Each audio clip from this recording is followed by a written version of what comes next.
Hey YouTube! Today I've got a video for you about tips on how to safely travel.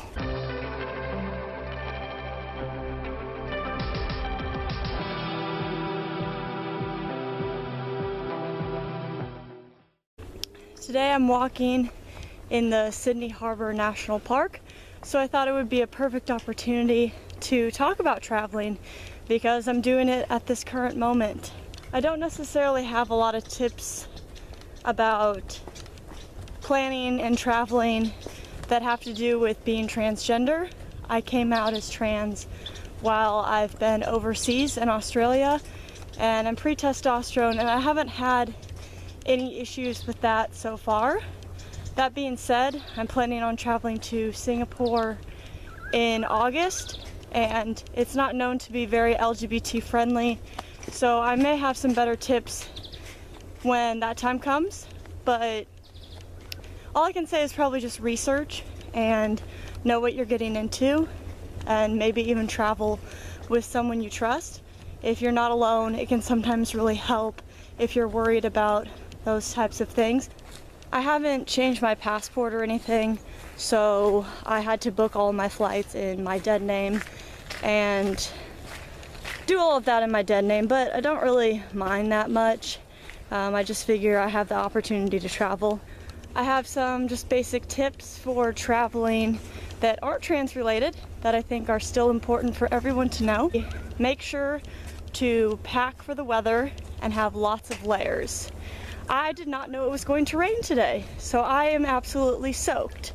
So make sure you have a rain jacket or an umbrella on you, and always dress in layers because it may get cold, it may get warmer, you never know. And this is especially important when you are camping because you don't have anywhere to go inside afterwards and you don't exactly want to be wet and cold all day like I have many times.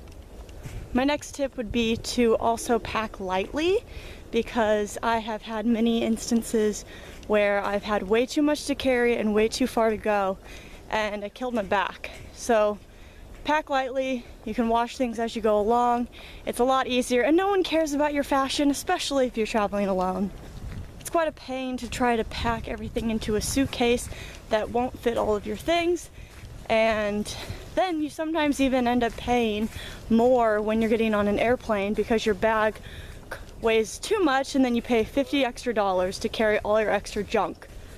Another tip or something to at least just keep in mind is, do you want to travel by yourself or do you want to travel with a group?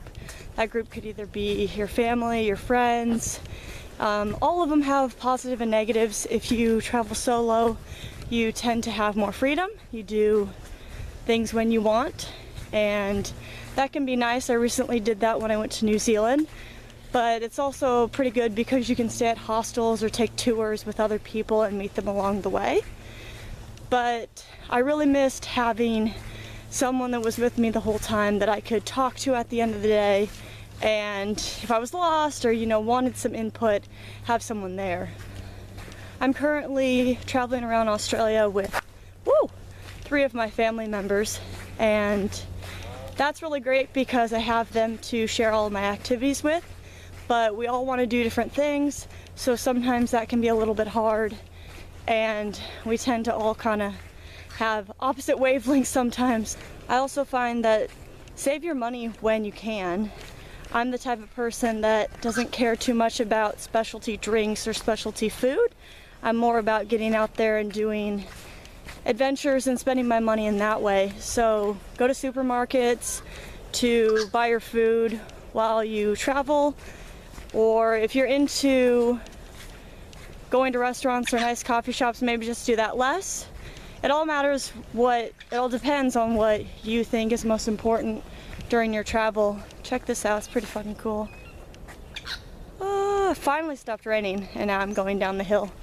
Lovely. Something I also like to do in regards to food is carry a water bottle with me at all times because you never know when you're going to be thirsty and you're going to need a drink of water and there's not going to be any around, especially fresh drinking water.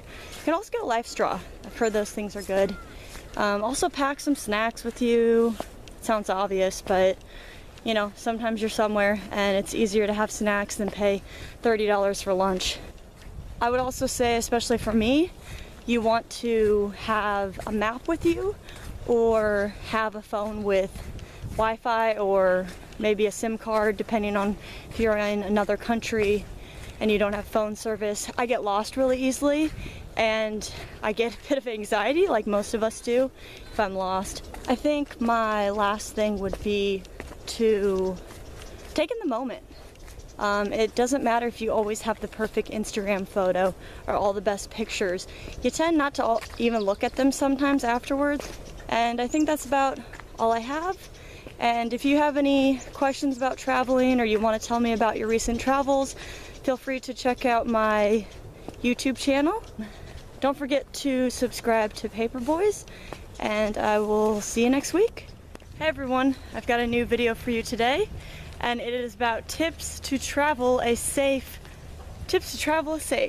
Yes, exactly. So I totally thought I was alone on this trail, and I just walked past two old people, and they were staring at me because I'm talking to myself. But it's all good.